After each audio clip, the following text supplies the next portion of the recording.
आज मैं 2020 में रिलीज हुई ज्यूइश ट्रेडिशन पर एक बेस्ड हॉरर फिल्म को एक्सप्लेन करूंगा जिसका नाम है द विजिल। इस फिल्म की IMDb रेटिंग है 5.5 स्टार्स आउट ऑफ 10 और इसके राइटर है कीथ थॉमस। सीधा वीडियो की तरफ।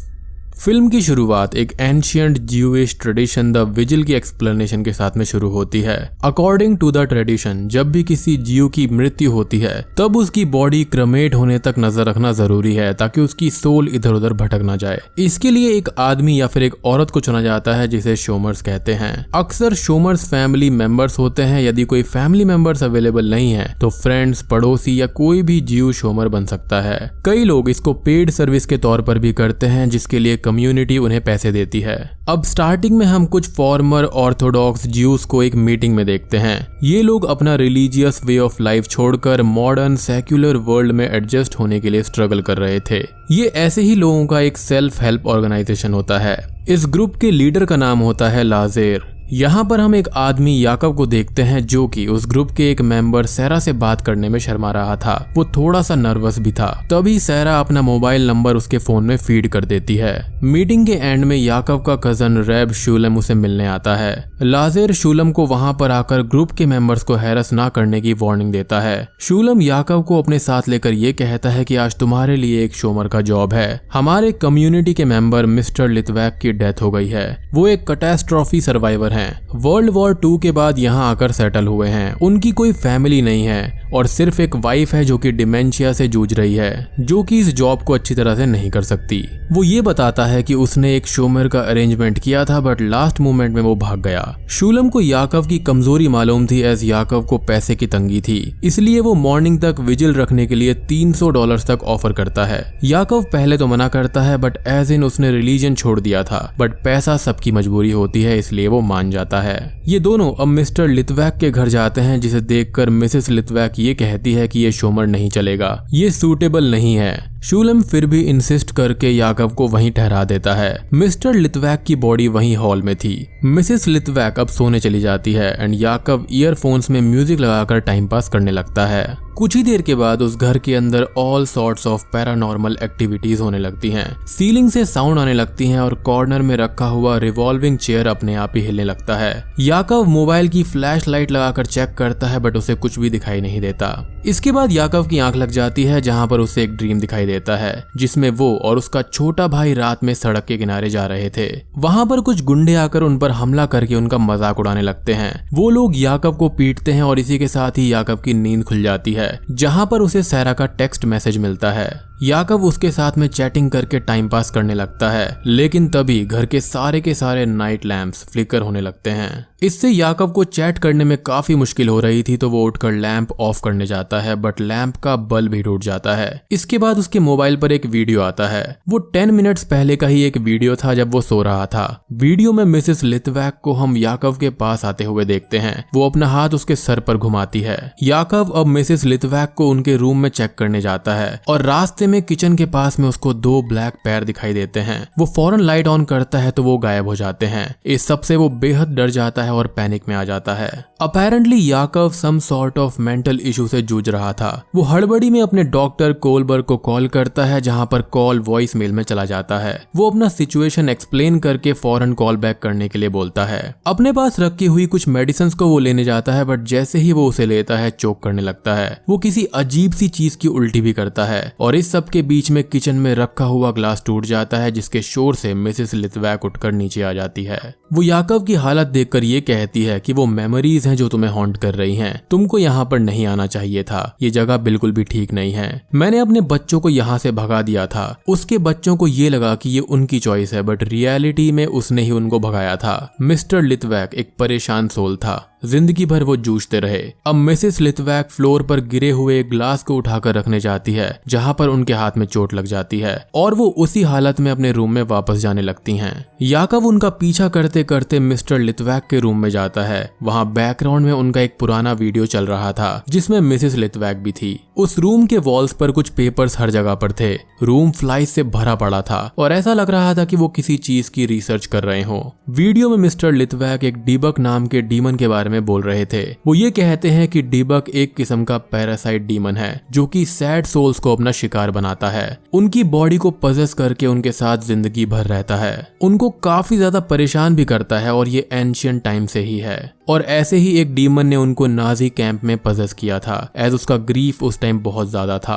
10 साल पहले उनको एक एंशियंट टेक्स्ट मिला था जिसके मुताबिक डीबक को सिर्फ एक बार ही खत्म किया जा सकता है। जिस रात वो किसी को दिखेगा उस रात उसके फेस को बर्न करने से वो मर जाएगा। यदि कोई ऐसा नहीं करेगा तो वो उसे लाइफ टाइम पजेस करके रखेगा और उनके मरने के बाद वो किसी न किसी का शिकार जरूर करेगा।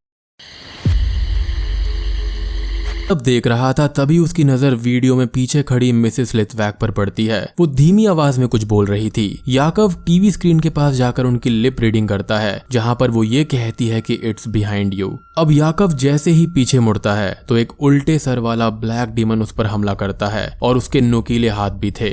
याकव फौरन उस रूम से भागकर डॉक्टर कोलबर्ग को कॉल करता है एंड इस बार डॉक्टर फोन उठाकर उससे बात करने लगते हैं। याकव उन्हें सब कुछ एक्सप्लेन करता है लेकिन तभी मिस्टर लिथवैक की बॉडी थोड़ी थोड़ी हिलने लगती है। Dead body shaking, nice. Doctor Kohlberg call में ये पूछते हैं कि तुम्हें क्या दिख रहा है और तभी अचानक से याकव के फोन पर एक और दूसरा कॉल आता है जिसे उठाने पर रियल डॉक्टर कोलबर्ग उससे बात करने लगते हैं। मतलब इतनी देर से याकव जिससे बात कर रहा था वो यही डीमन था, उसने उसे ट्रिक किया था। वो पहले तो नंबर को स्विच करता है जहां पर उसे उसके छोटे भाई की आवाज सुनाई देती है। वो ये पूछता है कि तुमने मुझे मरने के लिए क्यों छोड़ दिया था। याकव अब डर कर कांप रहा था। मिसेस लिथवैक उसके पास आकर ये कहती है कि वो तुम्हारे साथ खेल रहा है, तुम्हें तुम्हारे दर्द को याद दिला रहा है, वो तुम्हें नहीं छोड़ेगा। याकव उन्हें अपने साथ घर से बाहर ले जाने के लिए कहता है जिस पर वो मना कर देती है। वो ये बोलती है कि ये मेरा घर है, वो तुम्हें भी नहीं जाने देगा, तुम घर से बाहर गए तो लंगड़ाते हुए वापस आओगे। याकव अब गुस्से में डर कर घर से बाहर भागता है और कुछ ही दूर जाते ही उसके हाथ पैर मुड़ने लगते हैं। वो ना चाहते हुए भी लंगड़ाते हुए घर के अंदर वापस आ जाता है। इट्स लाइक कि वो डीमन खुद को याकव से अटैच कर रहा था जिसके चलते वो उस घर से बाहर नहीं जा सकता था। अब इसी बीच उसे वही ड्रीम हॉन्ट करने लगते हैं जब वो गुंडे उसके भाई को पीट रहे थे। तब याकव ने पलटकर कुछ भी नहीं किया था। सैडली फाइटिंग के दौरान उसका भाई एक मूविंग कार के सामने आ जाता है और मारा जाता है। याकव को ये गिल्ट कई सालों से परेशान कर रहा था और वो घर पर आकर रोने लगता है और इसी गिल्ट की वजह से ये डीमन उससे अटैच होने की कोशिश कर रहा था एज मिस्टर लिथवैक मर चुके थे। अब यहाँ पर होता ये है कि मिस्टर लिथवैक की बॉडी अचानक से उठने लगती है, उसमें से याकव के भाई की बॉडी निकलती है। वो याकव को ब्लेम करने लगता है। याकव अपने गिल्ट में उससे माफी मांगता है और बाद में वो बॉडी वहां से गायब हो जाती है। ये सब उसी डीमन की ट्रिक्स थी। याकव अब ये डिसाइड करता है कि वो डीमन से हेड ऑन लड़ेगा। वो मिसेस लिथवैक से ये पूछता है कि उनके हस्बैंड की बॉडी कहाँ पर है। वो अपनी बॉडी में टेफिलिन बांधता है। टेफिलिन एक स्मॉल ब्लैक बॉक्स होता है जिसमें ज्यूइश रिलीजियस स्क्रोल्स होते हैं। उसके साथ कई सारे स्ट्रैप्स होते हैं जिसे रिलीजियस ज्यूज मॉर्निंग प्रेयर पर बांधते हैं। याकव को मिसेस लिथवैक एक कैंडल देती है जिसे लेकर वो उस डीमन के रूम में घुसता है। वो रिलीजियस प्रेयर शेमा को चैंट करने लगता है और वो डीमन याकव को हर तरह से डराने की कोशिश करता है। उसे ट्रिक करने के लिए उसका ही रूप लेता है, उसे फुल तरह से हॉन्ट करता है। याकव अपने डर पर काबू करता है एंड फाइनली उस डीमन के फेस को आग लगा देता है और वो डीमन तड़पकर मिस्टर लिथवैक के अंदर फिर से चला जाता है। याकव स्ट्रिक्टली ज्यूइश प्रेयर चैंटिंग करने लगता है और यहाँ पर हमको एक फ्लैशबैक और दिखाया जाता है जहाँ पर मिस्टर लिथवैक नाजी कैंप के कैदी थे। उनको एक ऑफिसर दूसरे कैदी को शूट करने का ऑर्डर देता है। मिस्टर लिथवैक ना चाहते हुए भी गोली चला देते हैं जिसके बाद से ही वो डीमन उन्हें पजेस कर लेता है। डीमन लोगों के गिल्ट पर हावी होता था। मिस्टर लिथवैक डीप गिल्ट में थे जिसके चलते वो आसानी से पजेस हो गए थे।